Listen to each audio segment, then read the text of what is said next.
I'm really excited about what the future holds, like deep dry rock geothermal. This is where they're developing technology that they can drill deeper into the earth and actually get geothermal energy anywhere in the country. Fusion power I don't think it's just a dream anymore. This is something that I believe is going to happen in the relatively near future. Welcome to a special edition of Cyber Focus and the Power Podcast. I'm Frank Cilluffo, and Hi, I'm Aaron Larson, executive editor of Power Magazine, and I'm the host of the Power Podcast. So I'm excited to be here with you, Frank, and talk about everything power related and cybersecurity related. Awesome. And Aaron, maybe we're both used to asking all the questions. We'll go back and forth and do a little bit of a tick and talk and the like. But I thought we can start with maybe a discussion around the grid, and few issues are more significant from a cybersecurity standpoint than the electricity sector. But I think that there's been so much change in terms of the grid to try to make it more efficient, more reliant, more resilient. But I'd be curious what your thinking is if we were to paint a picture of the state of the grid today. Well, it's changed a lot. Just maybe a decade ago, we were seeing most of the power that's being put on the grid coming from centralized power stations, that being coal plants, nuclear plants, hydropower plants, gas-fired plants, all these large facilities that had big rotating generators that supplied the grid, and it was fairly one-way directional power flow, everything coming out from those central power stations going to through large transmission lines to distribution networks and to households and businesses. Today, that has changed enormously. I mean, we are seeing a lot more distributed energy resources that have come online, a lot smaller facilities that are incorporating, solar power, little solar farms here and there, community solar projects, wind turbines. A lot of energy storage has been added to the grid. So it's just a completely different setup than it used to be. And, we're seeing a lot of rooftop solar, and just a big change in what is powering households today and what's powering businesses today. So that to me is really phenomenal, and it's something that we've been covering with Power Magazine in our news and in a lot of the articles that we write, and that opens up a lot of cybersecurity vulnerability, I believe. So that's your expertise. What do you see happening in that realm? Aaron, let me just to underscore for our viewers, listeners, and the like. Power Magazine is a must read. So it's how I get smart and stay up to date on all the new developments. But I think you raise a great point. At the end of the day, it has changed in terms of it. It's much more complex than it is. It also expands the attack surface in many ways exponentially. The flip side is it also can build in a little more redundancy and resilience because it's not just one target we're necessarily putting a bullseye on. But I think from a national security standpoint, from an economic standpoint, from a public safety standpoint, if you don't have power, all these other systems are somewhat irrelevant. So the significance of keeping our lights on, keeping our energy systems, making sure that they're resilient is truly at the very top of the list. We talk about our critical infrastructure sectors. There's no infrastructure more critical than power. So if you don't have power, it doesn't matter where transportation is or finance and banking, because they ain't going to be up and running. So I think that it is at the very, very top of that list. And increasingly, we're starting to see the demands around artificial intelligence and the massive power needs. If we want to be AI dominant, we can't do that if we're not energy dominant. The two are inextricably interwoven, hand in glove. And if you start looking at where the country wants to be technologically, if we want to lead, we really need to continue to double down, triple down, and look at all sorts of sources of energy as well, right? I mean, a lot of talk around, and I'd be curious what your thinking is around small modular nuclear. You're starting to see data centers actually buy their own facilities. What's the latest and greatest there? Yeah, that's a huge change that you mentioned. I remember, even a year ago, we really weren't talking about data centers that much. We'd have a particular article maybe every couple of months about a data center project or something like that and the energy that they'd be using. But today, we're hearing about data centers almost daily, and the amount of power that they're going to demand, and how are the utilities going to keep up with it? And like you said, the tech companies are actually going out sourcing their own power. They're making deals with nuclear power developers to build new plants, small modular reactors, like you said. And they're also working with bringing back old units. The 3 Mile Island Unit 1 is going to be brought back into service because Microsoft needs the power. And Hmm. so that's a big development in seeing, another one that's coming back is the Palisades nuclear plant that was retired. And there's talk about Duane Arnold in Iowa coming and being brought back online. So these are really important developments, and it's great for the nuclear industry. Actually, my background is in nuclear power. Absolutely, a petty officer too, Navy, right? I was a chief in the Navy I spent 13 years Chief there, petty officer, yeah. and went to the Quad City station and worked there for several years.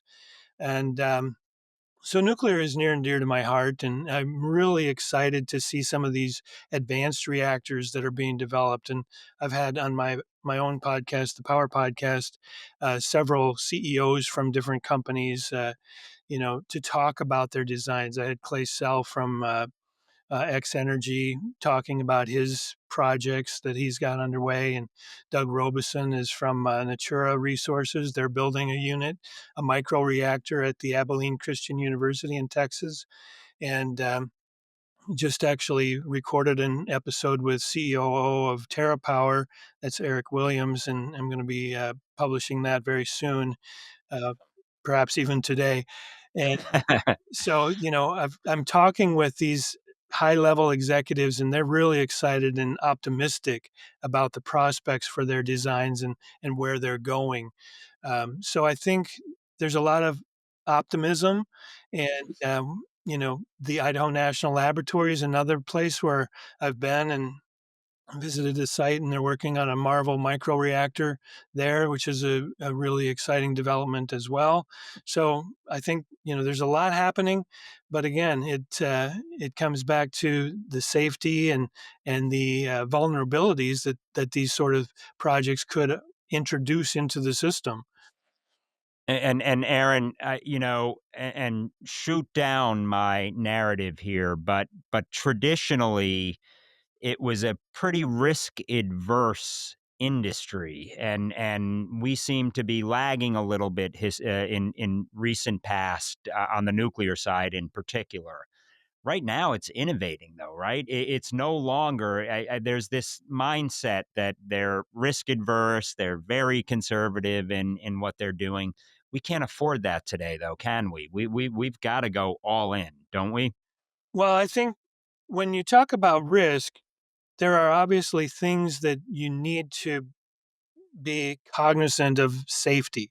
Security and safety standpoint. Yep. Yeah, the nuclear industry will never compromise on safety, and that Hmm. is something that is near and dear to all of their hearts because they know any accident at one facility is an accident at all facilities Hmm. because that affects everyone around the world.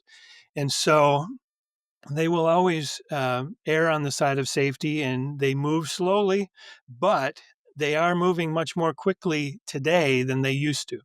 And many of these new advanced reactors are inherently safe. They're a smaller design that has less, fuel to be concerned with. They have smaller boundary areas that they need to comply with. So that in itself kind of gives some credibility, and it helps the safety aspects.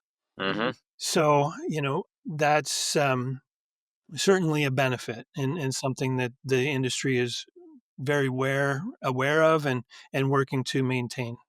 So for our viewers, clearly we are seeing innovation, but security is not an afterthought. So we're starting to bake into the design of some of our thinking, both from a public safety and from a national security and economic security perspective. Some of our redundancy, resiliency, and the like. What I also find really interesting is states themselves play significant roles in all of this, and some are becoming magnets for new forms of energy and obviously building out the infrastructure for all of this. Any states come to mind that are doing it right here, and others that maybe can do it a little differently if they tried? Yeah, absolutely. I think, as I mentioned, I talked to the TerraPower COO, and they're building a project in Kemmerer, Wyoming. And he was very appreciative of the support that he gets from the state of Wyoming. They are really excited about the project. They are very energy uh, intensive. They've been a coal producing state. So they're looking for ways to evolve and to take those workers who used to have jobs in the coal industry and shift them into, nuclear power and wind and solar and other energy types of projects and jobs. So that's one state that I know is doing a great job. And Texas is another that I'd have to hold up as an example. Governor Greg Abbott is very nuclear, pro-nuclear, and Hmm. they have a Texas Nuclear Alliance, and they're developing, special projects and working to build a nuclear pipeline in the state.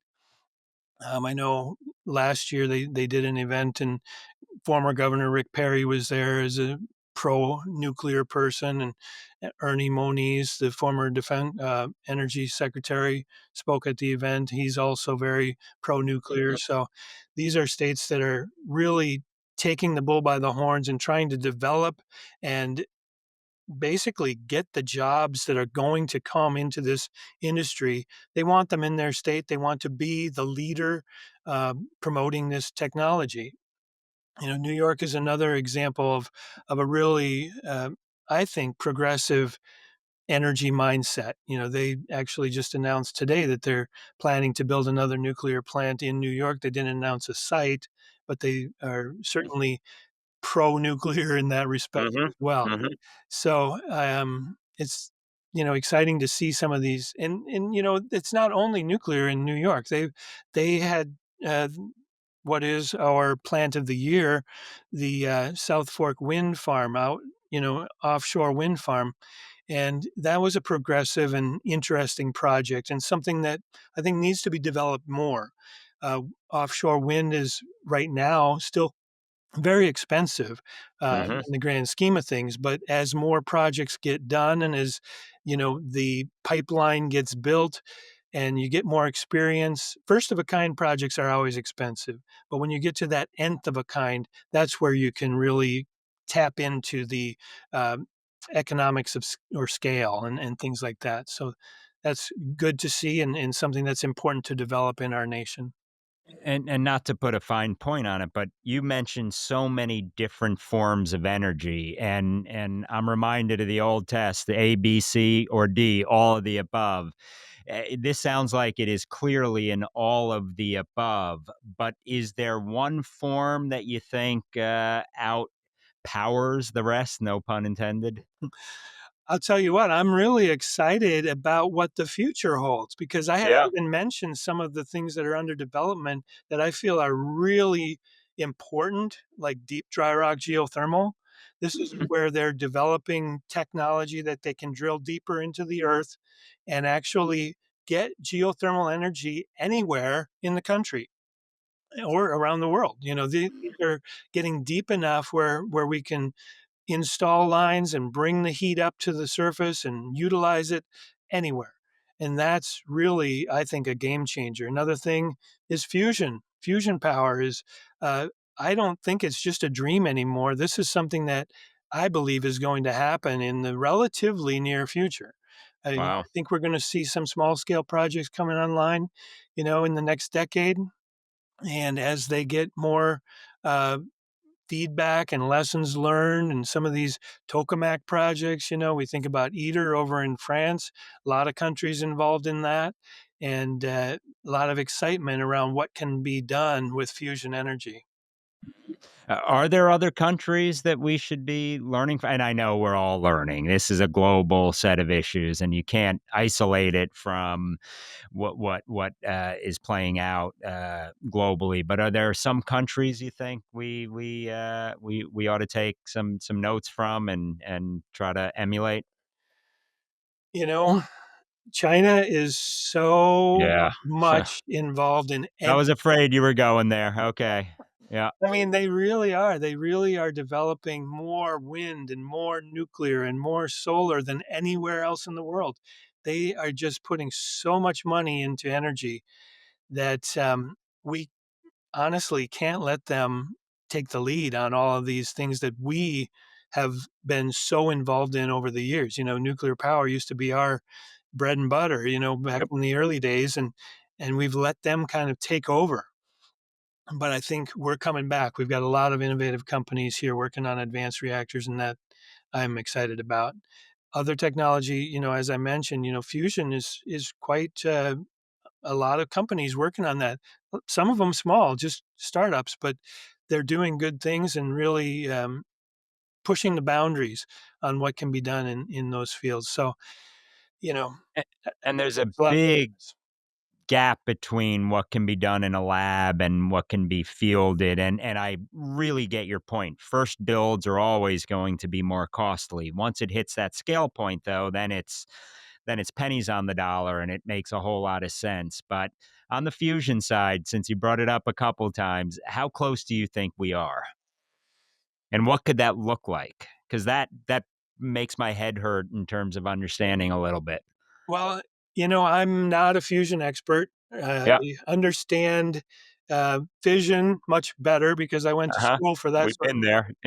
But, um, what I understand is there's different methods of doing it. There's different ways that they're focusing. The big tokamak uh, thing is what ITER is based on over in France, and General Atomics in San Diego has a unit that they're developing there as well that is really important technology that's being utilized, and I'm excited about those deals. But Commonwealth Fusion is another Massachusetts-based developer that's using. I think it's called Spark. It's another kind of smaller tokamak design. But then there's others that are just aiming,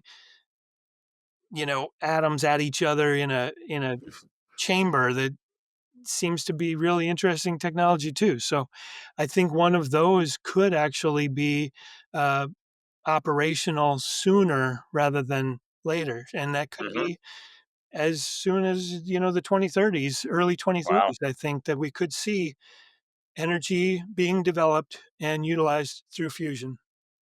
And that sounds like a game changer.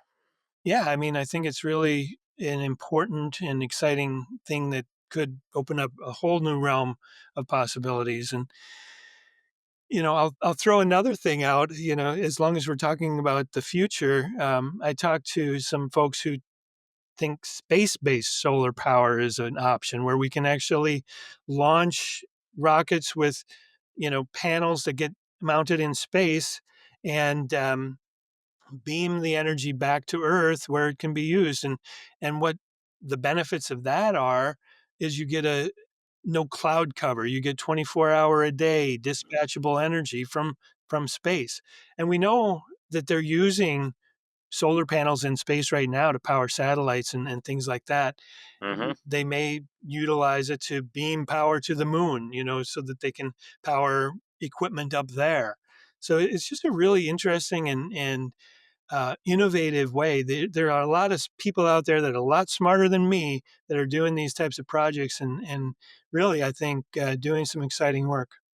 Oh, you're speaking my language on space. And I don't want to put words in your mouth, but can you believe it has not been designated a critical infrastructure? Our dependency, this isn't the next frontier, it is here and now, whether it's for positioning, navigation, timing, clock, signaling.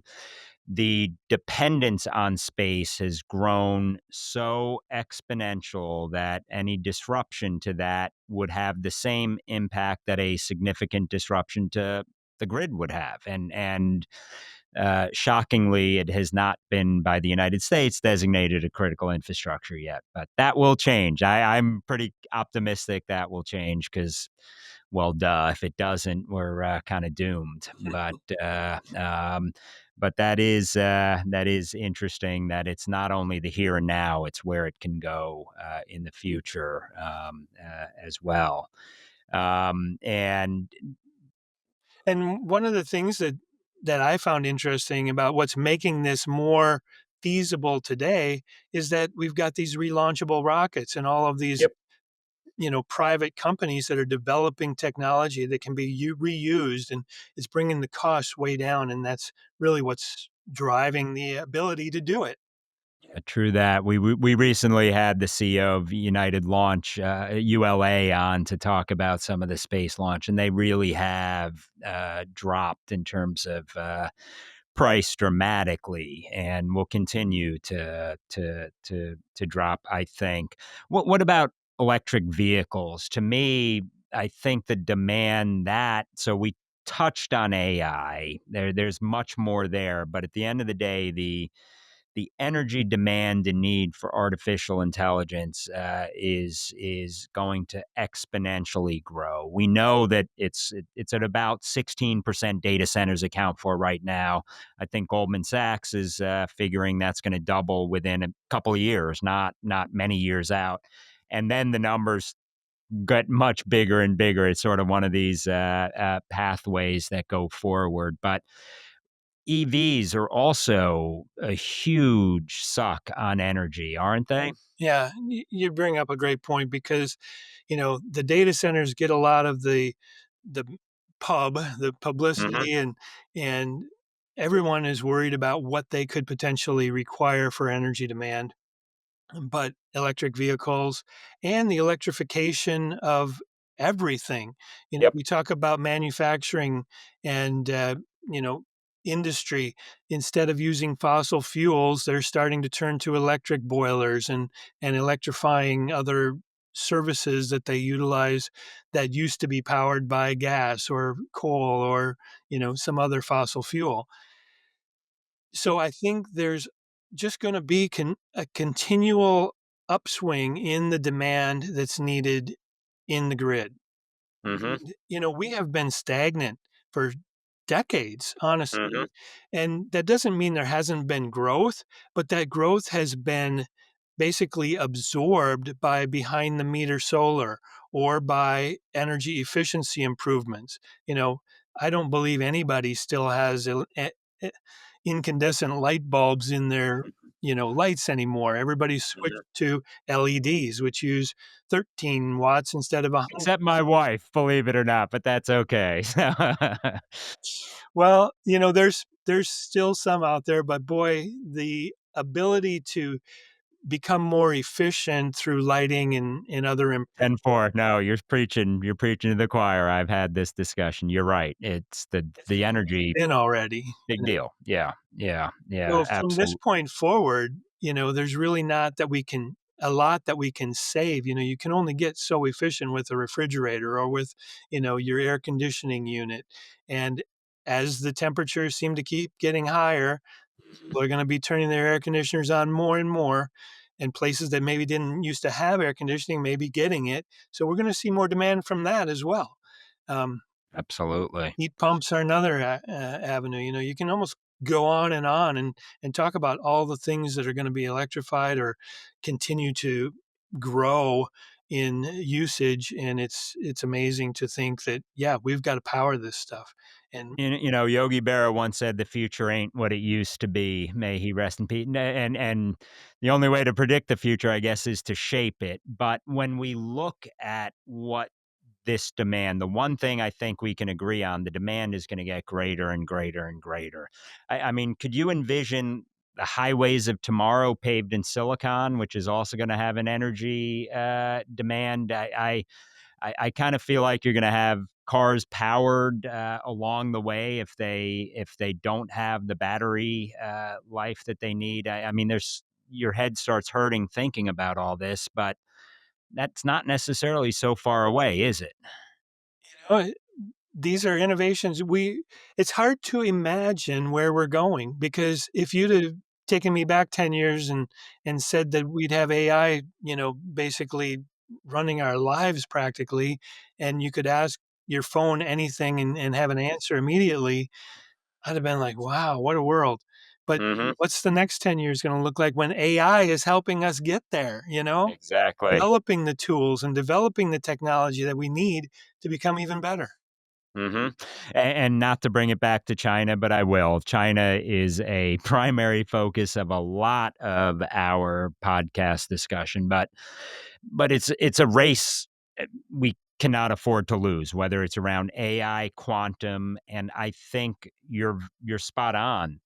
To get there, they recognize the need to really quadruple down on energy. So I still think that we want to be at the vanguard driving all of this. Is that a view you share? Oh, absolutely. I think it's very important for our national security. We've got the smartest people in the world working on projects, in our labs. We've got just incredible knowledge and skill. And I just think, if we put our minds to anything, we can do it. So I'm excited about what can happen. And I think we've got to put the money, put the focus, have the private investment, public private partnerships. All of these things are important to make sure that we get where we need to go with technology and the future. Yeah, and you touched on something near and dear to me, the money. Policy without resources is rhetoric. So at the end of the day, it's sometimes hard to make the research argument when budgets are constrained and tight and what have you. But if we're not out R&Ding everyone else, we're going to be looking through rear view mirrors wishing we did. So, but I think it's not all federal funding, right? It's also industry, and you're starting to see that. And I just want to underscore, research budgets cannot drop exponentially, or we will be paying a price sooner rather than later too, since these technology spikes seem to be going really fast. Yep, I agree with you. And on the threat side, I spend most of my time worrying about China, Russia, Iran, North Korea. Obviously, Iran is in the news right now, and you talked about geothermal. I'm thinking about bunker buster bombs that might be able to get to some of that in the future. But all things said and done, eh, I don't think the security implications are paramount, right? And we've had many utility leaders come in, and they'll say that's literally one of their top five priorities that they are struggling with every day. But from a magazine's perspective, where you get to hear from all these cool people designing new things, how often is security brought up? Is it a footnote, or is it a first chapter set of issues? Or somewhere in between, Yeah, chapter 5 you maybe. know, I'll be completely honest with you. I don't get enough people worried about cybersecurity reading our publication. I put out the information. Well, your viewers here will be coming to you, making that a priority, I I hope. hope so, because, I believe it's super important, and cybersecurity should be top of mind for everyone throughout the power industry, because I worry about, some of these potential, hacks could be already embedded in our system, and we've got to maintain our security practices, best practices, and really, beat that system. We can't let them take control of our components. It's just Mhm. vital. And what I tend to sense is that people realize it's important. They understand that we have rules and we need to maintain security, but they think it's belongs to somebody else. Yep. It's Someone else's problem. The it's the IT OT guy, yeah, people. or gal. We've got Yep. people that worry about that stuff. I don't need to. But in reality, it's all of us. Anybody that's working in a plant, anybody that's, you know, working with technology, we all have to be cognizant of how do we maintain safety? How do we secure our passwords? How do we not put a USB into something that might already be infected or vice versa? So I think the more we can spread the word and keep people cognizant of how important it is, and like I said, I think they know it's important. They just don't always think it's their responsibility. And that's where I think we need to be more proactive in making sure people realize that. Aaron, I'm really glad you brought that up because it's not just the cybersecurity. It's everyone needs to be cyber aware, cyber informed when they're in the labs. It's almost too late by the time it's fielded anyway. So you always want to try to bake it into the design. And part of that is not it's not only technical, it's having thinking through what the potential implications could be, and not to put too fine a point on it, but when you were talking about owning some of our infrastructure, Volt Typhoon, which was a Chinese cyber actor, this is all public now. They literally did the cyber equivalent of preparation of the battlefield, where they own that infrastructure and can turn it on or off to meet their needs when they want to meet those particular needs. So that's a lot different than hacking in. They're in the system. So these are issues that, not to foot stomp it too strongly, but we have to invest in it. It can't be an afterthought. It has to be something that everyone thinks through. And the reality is don't think it's someone else's problem. A, it's all of our problems, and B, don't think that it can be looked at after the balloon goes up. You need to be thinking all of this well in advance, and whatever we can do to help on that side, I want to make sure our listeners, viewers, sort of meet your listeners, viewers, and make the whole greater than the sum of its parts. Hey, Aaron, I feel like I dominated too much of the discussion. Anything to? I've never had an unspoken thought. So if you've got any questions, please let me know. If not, I really enjoyed this discussion. I'm learning a whole lot, and this was a whole lot of fun. But let me turn it to you. Yeah, I actually felt the same way. I felt like I dominated it. So I think if we both felt that way, we must have done all right. Boom, boom. Any questions I should have asked that I didn't? Not from me. I feel we covered a lot of stuff, and we could probably get back on for another half hour or more and go over even more. But I'm happy with what we covered. So thanks, Frank. Well, I appreciate the time. I appreciate the partnership and hope this is the first of many in the future. So thank you, Aaron. And one last thing I want to say is thank you too for contributing. I actually published an article that you wrote uh, along with your counterpart, Kyle. I think it's Kyle. Kyle Klein. Yep. Yep. Our head of policy. We had that in a commentary piece in our May issue, I want to say. So thank you for contributing that. And I hope people will come and read it on our Power Mag website. Likewise. Thank you, Aaron, and Godspeed. All right. Thanks. Thank you for joining us for this episode of Cyber Focus. If you liked what you heard, please consider subscribing. Your ratings and reviews help us reach more listeners. Drop us a line if you have any ideas in terms of topics, themes, or individuals you'd like for us to host. Until next time, stay safe, stay informed, and stay curious.